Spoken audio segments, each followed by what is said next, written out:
કુટુંબ એક બગીચો, કુટુંબના માલિક ના બને. સંચાલન કરતો હોય ને, માલિક ના બનો, માળી બનો. માળી છે એ દરેક છોડવાનું ધ્યાન રાખે, પણ એ છોડવા ઉપર હક રાખતો નથી. આપણે પણ માળી છીએ. માળીમાં તો સમજણ પડે ને, જે ફૂલ છોડનું ધ્યાન રાખે. તો બાળકો એ ફૂલ છે, ફૂલ છોડ છે. એટલે માલિક ના બનતા માળી બનો. અને એટલે જ શાસ્ત્ર આપણને બતાવે છે કે તારી માથે જવાબદારી છે કે આ છોડવાઓને સાચવવા, એને મોટા કરવાના. પછી ઝાડવું થઈ ગયા પછી તો ક્યાં આપણે પાણી પાવાઈ જઈએ છીએ? જાય આ મોટા લીમડા ના તેમ થઈ ગયું, પણ નાના હોય ત્યાં સુધી ધ્યાન રાખવું પડે. એમ આપણા છોકરા નાના હોય ત્યાં સુધી ધ્યાન રાખવું પડે. મોટા થઈ ગયા પછી એ આપણને સાયું આપે, નથી આપતા. એટલે ધ્યાન રાખવાનું. આજે મારો વારો, કાલ તારો વારો, વારા પછી વારો, અને મેં પછી ગારો. હા, પણ લપસીએ ની ધ્યાન રાખવાનું. અને 60 પછી સમજી જવાનું, 65 પછી સમજી જવાનું. હા, પછી બહુ ફરિયાદ નહીં કરવાની, ચલાવી લેવાનું. હા, અને કચકચ નહીં કરવાનું. આ ધ્યાન રાખવાનું. બહુ ટકટક કરે પછી કોઈ ધ્યાનમાં ન લે. આ પછી એમ કે મારું હા ભરતા નથી, પણ હા ભરે ક્યાંથી? તારું રોજ વાજુ વાગતું જ હોય. એટલે 60 પછી સમજવાનું છે. આ બહુ મહત્વનું છે. જ્યારે અમેરિકાના વૈજ્ઞાનિકોએ એની વ્યવસ્થા કરી હતી કે ભગવાનની પ્રાર્થના, ભગવાનનું જ્ઞાન અને ભગવાનની પૂજા આ કરવાથી શું ફાયદો? ઘણાને એવું થાય ને કે આમાં 10-15 મિનિટ કે 20 મિનિટ બગાડવી, એના કરતા કે કામ કરો ને. એટલે અમેરિકા વાળાને પેલા મગજમાં ઉતરતું નહોતું. તો કંઈક ઓક્સફર્ડ યુનિવર્સિટી કોઈ મોટી યુનિવર્સિટી છે, એના 2 પ્રોફેસરો વિજ્ઞાનના, એને પ્રયોગ કર્યો કે આ હકીકત ખરી.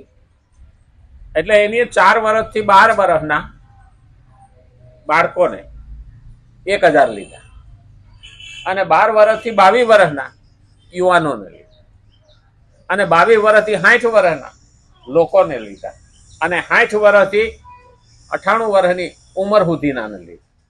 આ ચારેય ઉપર એનું મગજનો ગ્રાફ કાઢ્યો સોફ્ટવેરથી, ન્યુરોસર્જનોએ, કે આના મગજમાં શું શું ચાલે છે એનું મશીન આવે. આપણે જેવો હૃદયનો ગ્રાફ નીકળે ને એવો મગજનો નીકળે. તો એ ગ્રાફ કાઢ્યો, અને પછી લોકોને કીધું રોજ 12 મિનિટ તમે પ્રાર્થના કરો, પૂજા કરો, અને સત્સંગના શબ્દો સાંભળો. જાજી નહીં, 12 મિનિટ. આવો એને 8 અઠવાડિયાનો પ્રયોગ આવ્યો. 8 અઠવાડિયા એટલે 2 મહિના.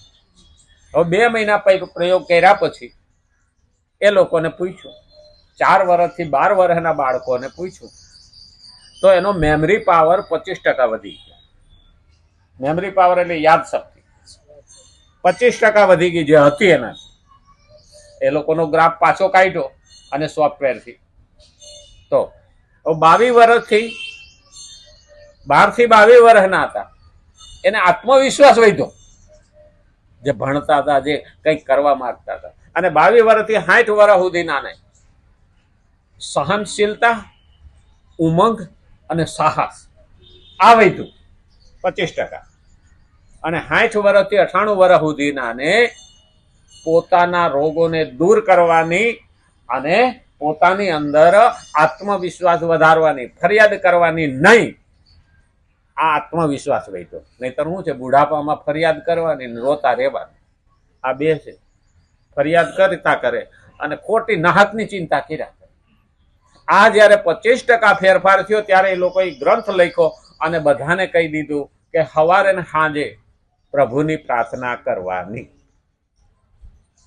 આ આપણે જે કરીએ છીએ ને એ આપણા માટે ઉત્તમમાં ઉત્તમ રસ્તો છે. આ તો મેં તમે વૈજ્ઞાનિક કારણ બતાવ્યું, નહીં તો આપણે શાસ્ત્રમાં પણ કહેલું છે, એક ઘડી યાદી મેં પુનિયાદ, જો ઘડી જાય સત્સંગ મેં જીવન કાફલો. તો એનો અર્થ શું થયું?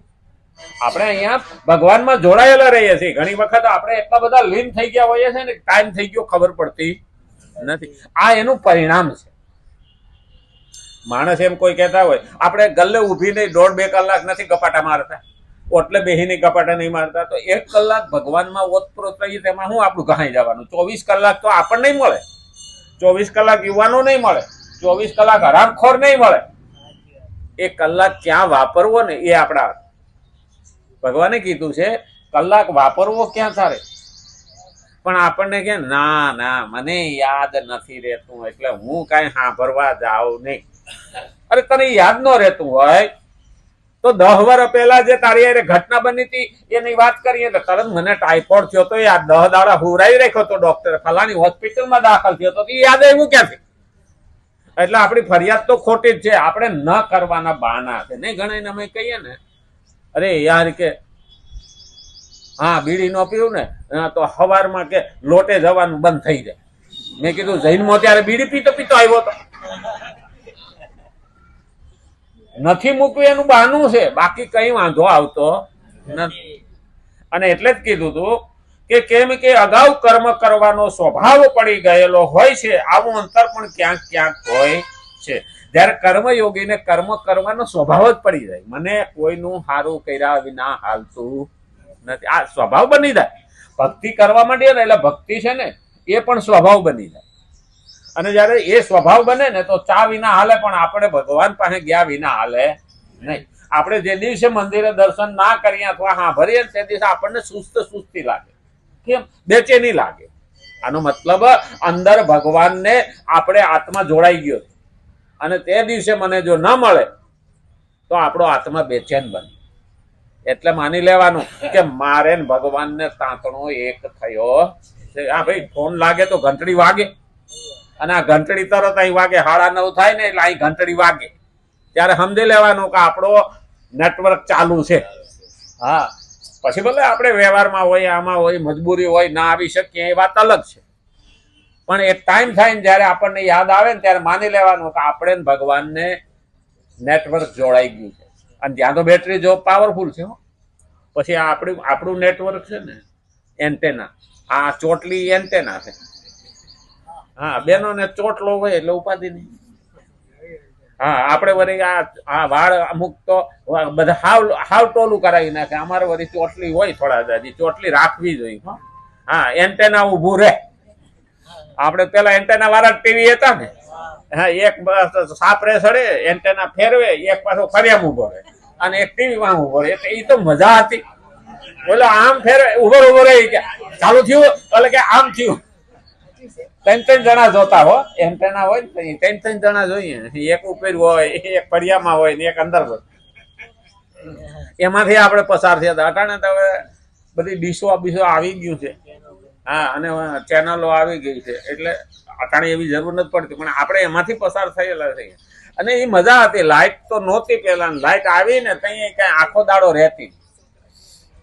આપણે નાના હતા અને લાઈટ વહી જાય ને એટલે હો દેકારો કરીને બધા બહાર નીકળે, એટલે સમજી લેવાનું લાઈટ ગઈ. હા, અને પાછી આવે ને ત્યાં હો દેકારો કરીને પાછા આમ, એટલે બહાર નીકળવામાં આનંદ હતો, પાછો લાઈટ આવે તો જવામાં આનંદ હતો. 20